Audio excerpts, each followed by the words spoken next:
right around this time, and again, I heard you loud and clear early in the interview. We don't want to bring up um, old bad energy, but I got to ask you because it's part of your story. Yep. And I don't think I was ever clear. You and Nelly, Saint Lunatics, y'all. I mean, and I don't even know if I want to call it beef because it never felt. Obviously, there was some tension there, but how did it go from Nelly walking in the crib one day, long before you are the Nelly that we known you to come and dominate the rap charts?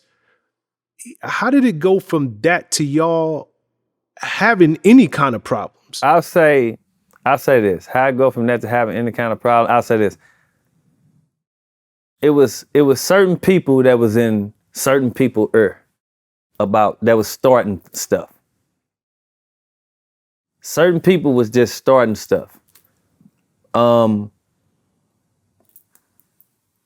Drugs being involved, people having, saying their mind ain't in the right place. And so they choosing to go about certain things in this type of way instead of having a conversation and talking like grown men. They choosing to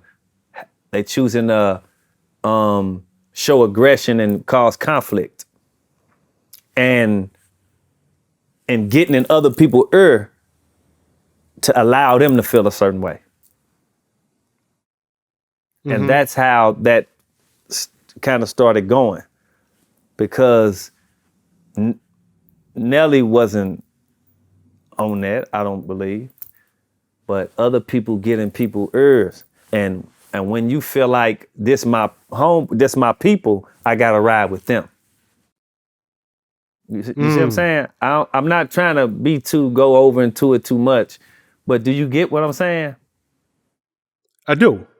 But and I'll tell you this though, where I felt like he had a problem with me is on his album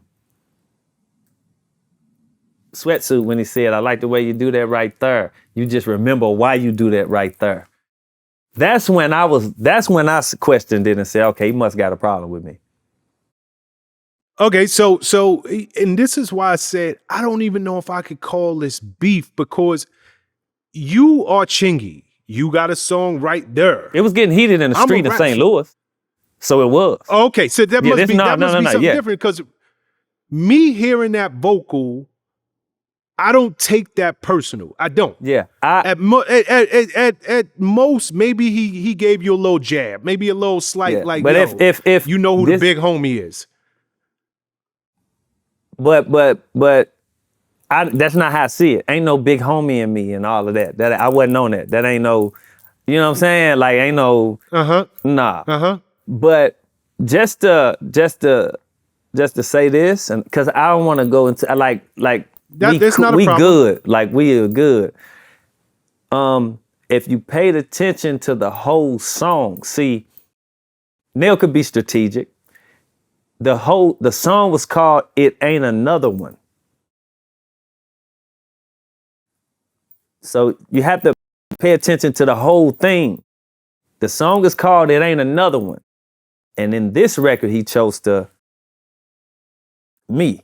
That's when he chose to say something to me. That's what spoke to me.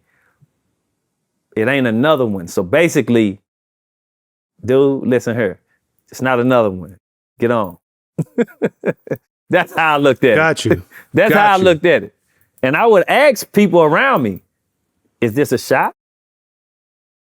Or is it not? I would ask people. But even then, I didn't diss him. I didn't take it nowhere, to be honest. But like I said, Nail I just talked to him recently. Everything is great. That's why I said I don't like to bring these things, because people look at stuff and may take stuff and why he say that, or I want that energy to be over. My brother, and to be quite honest, I'm with you. You know, there's certain questions that have to be asked because they're part of your story. No, I get it. No, I get And it. Don't get me wrong. you know, yeah, 100%. So we can switch topics.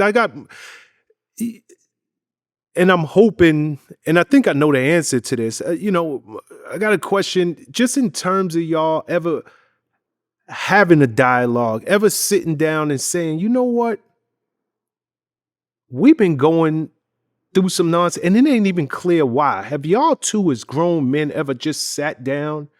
I know you spoke to him the other day, but just having a like, why are we even doing this? We from the same place.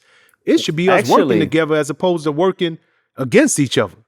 Actually, we've FaceTimed and you know we've discussed it, but we pretty much when we talk, we move past it. We don't allow it to linger.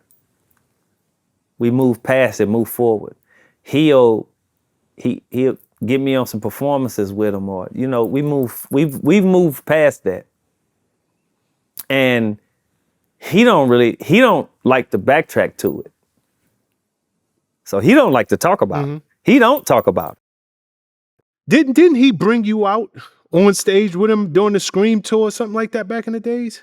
Bow Wow brought, you want to know what's funny? That's kind of when it ended. Go ahead. That's kind of when it ended. On the Scream tour, Bow Wow brought me and him out on stage. And that's when that really ended.